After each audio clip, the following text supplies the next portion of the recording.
Hey, what's going on, everybody? My name is Corey, better known as the Seaman. Now I want to welcome you to another edition of the Seaman's Cinema Sit Down. As you can see, I'm in my car, and that means I've seen a movie, which means it's live reaction time. So pull up that chair, take a seat. I'm fresh out the theater after seeing Peppermint, and ooh, did I get everything I was looking for in this movie, man. Oh, God.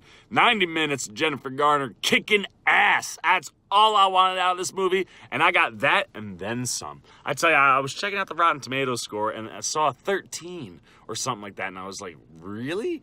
And I saw that audience score, which was an 82, and I was like, oh, there we go. That's why there's that. This is one of those disconnect movies, and I tell you what, man, I loved me some Peppermint. Jennifer Garner crushed this movie.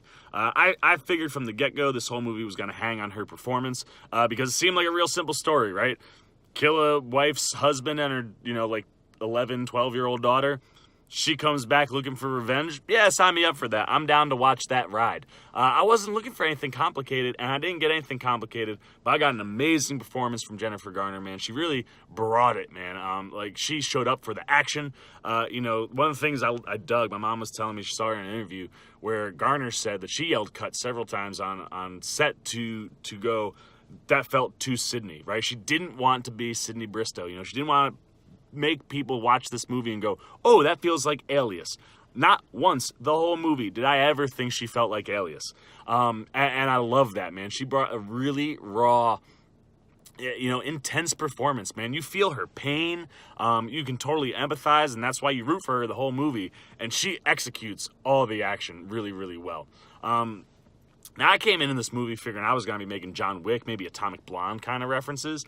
And the hand-to-hand combat really isn't there. It is really a straightforward, give me that shotgun, I'm going to put holes in people's chests or heads or maybe just shoot ankles off of bodies. One of those approaches. And even the gun work isn't on the John Wick or Atomic Blonde level, but take a step down and boom, Peppermint's right there, man. Garner brought it. I really, really enjoyed her performance. And like I said, she brings, even though there's a really simple, very minimal story, I thought she brought a lot emotionally to the story. I really, really dug her performance. Add on top of that, John Ortiz was awesome. He plays the kind of lead detective that's chasing Riley North, which is Garner's character. And I really dug his performance. And I dug the relationship that kind of forms between the two of them without them ever kind of interacting or meeting. I dug that kind of story. But what I dug even more was that this movie wasn't John Wick. The more I watched it, the more I started to think, ooh, this is like if Batman picked up the gun. And it really is, man. It's kind of like a Batman picking up the gun origin story. If he had picked up the gun and gone on a revenge, vigilante, I'm gonna kill everybody till I find the guy that murdered my parents. That's exactly what Peppermint is, man. Swap out the parents for a husband and a daughter. Disappears for a bunch of years, comes back from being household mom to tactical superstar.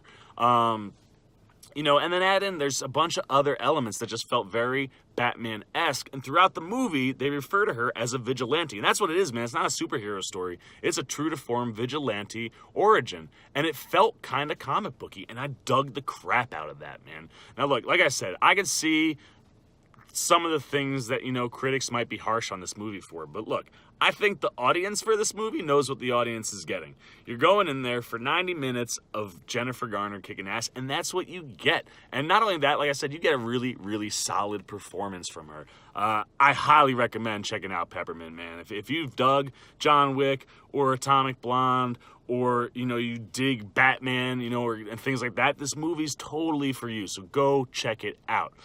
That's all I gotta say, man. I love me some Peppermint. I love me some Jennifer Garner in this flick. Now it's your turn. If you've seen Peppermint this weekend, please hit those comments below. Let me know what you're thinking. Did you love it? Did you like the vigilante stuff? Were you expecting more of a John Wick kind of movie? Tell me everything you're thinking there. Did you not dig it? Anything's fair game, just don't spoil too much. If you didn't see it, have I enticed you? Has the Seaman gotten you to want to go see Peppermint? I hope so, man, because it was a real fun time at the movies. So that's it, man. If you like this video, you know the drill, man. Pull up, give me that thumbs up. And if, as always, you're new here, hit that subscribe button, little bell, so you get alerts every time I make a new video. But the Seaman's Cinema Sit Down. I'm the Seaman, and I'm signing off. Peace! Oh, hey, you guys are still here. Well, fortunately, so is the Seaman, and I'm here to remind you that you can keep the fun going with just a couple clicks. So make sure you check out a different video like this one or this one. And if you're new, hit the subscribe button over here. I mean, why not? You might as well. Shoot, man.